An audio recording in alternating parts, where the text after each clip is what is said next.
দেখেন আসলে যে ৪টা টিম আমরা আমাদের গ্রুপে ৩টা টিম, ৩টাই খুব স্ট্রং একটা প্রতিপক্ষ। আমাদের আসলে ম্যাচ বাই ম্যাচ তো অবশ্যই প্লেয়াররা চিন্তা করবেন, ম্যানেজমেন্ট চিন্তা করবেন। আ ওই দিনটা যদি আমাদের হয় ৩টা ডিপার্টমেন্টই যদি ভালো ক্রিকেট খেলে, অবশ্যই সেমিফাইনাল তো আমাদের সবারই হয়তো আমরা আশা করি, আমরা যারা দর্শক আছি বা আমরা যারা এক্স ক্রিকেটার। আ তো ওই লক্ষ্যটা চিন্তা না করে আমার মনে হয় যে ম্যাচ বাই ম্যাচ চিন্তা করা উচিত এবং প্রত্যেকটা টিমের সাথে আমরা কিন্তু জিতেছি, এমন না যে আমরা তাদের হারাই নাই কখনো। বড় মঞ্চে হারিয়েছি, নিউজিল্যান্ডকে আমরা চ্যাম্পিয়ন্স ট্রফিতে হারিয়েছিলাম, যে জায়গায় আমাদের ৩৩ রানে ৪ উইকেট পড়ে যাওয়ার পরে। তো এগুলো তো আপনাকে আলাদা একটা কনফিডেন্স দিবে অবশ্যই। বেটার ক্রিকেট খেলতে হবে আমাদের সবাই, ৩টা ডিপার্টমেন্টে। যারা ভালো খেলেছেন তাদের তো আলাদা একটা কনফিডেন্স থাকবে ডেফিনেটলি। যে কোনো লেভেলে আপনি রান করেন, এটা আপনাকে কনফিডেন্স দেবে, রান করা, উইকেট নেওয়া। আর যারা খেলতে পারেনি, বিশেষ করে আমি মনে করি যে ক্যাপ্টেন যে শান্ত খেলতে পারেনি, কিন্তু এই সময় যে ও প্রিপারেশনটা নিয়েছে, আমি মনে করি সবার চেয়ে বেটার প্রিপারেশন সে নিতে পেরেছেন। যদি বলেন কেন, আপনি যদি দেখেন যে মাহমুদুল্লাহ যখন ওয়ার্ল্ড কাপে গেল ২০২৩ ওয়ার্ল্ড কাপে, তার আগে কিন্তু ৩টা সিরিজ সে খেলেনি। ওই সময় সে একা একা প্রিপারেশন নিয়েছিলেন এবং বেস্ট পারফরমেন্সটা সে করেছেন।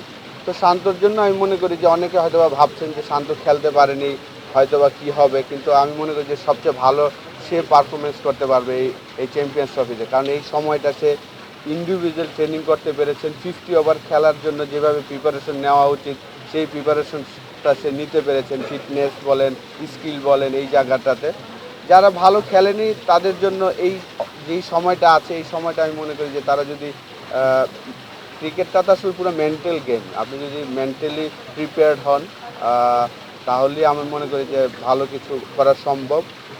লাস্ট ২০২৪ সালটা আমাদের হয়তো ভালো যায়নি ওয়ানডে ক্রিকেটে রেজাল্ট ওয়াইজ, কিন্তু আমরা কিন্তু কয়েকটা ম্যাচে 300+ রান করেছি। সেই জিনিসটা অবশ্যই আমাদের প্লেয়ারদের একটা কনফিডেন্স দিবে। আপনি যদি রিসেন্টলি খেলা দেখেন নিউজিল্যান্ড এবং পাকিস্তানের, সেখানেও কিন্তু নিউজিল্যান্ড 300+ রান করেছেন। তো এইবারে চ্যাম্পিয়ন্স ট্রফিটা রান কিন্তু 300+ রানের খেলাই হবে।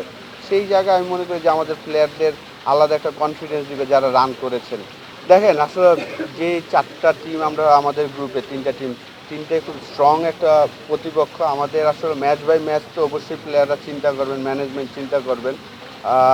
ওই দিনটা যদি আমাদের হয় ৩টা ডিপার্টমেন্টই যদি ভালো ক্রিকেট খেলে, অবশ্যই সেমিফাইনাল তো আমাদের সবারই হয়তো আমরা আশা করি, আমরা যারা দর্শক আছি বা আমরা যারা এক্স ক্রিকেটার।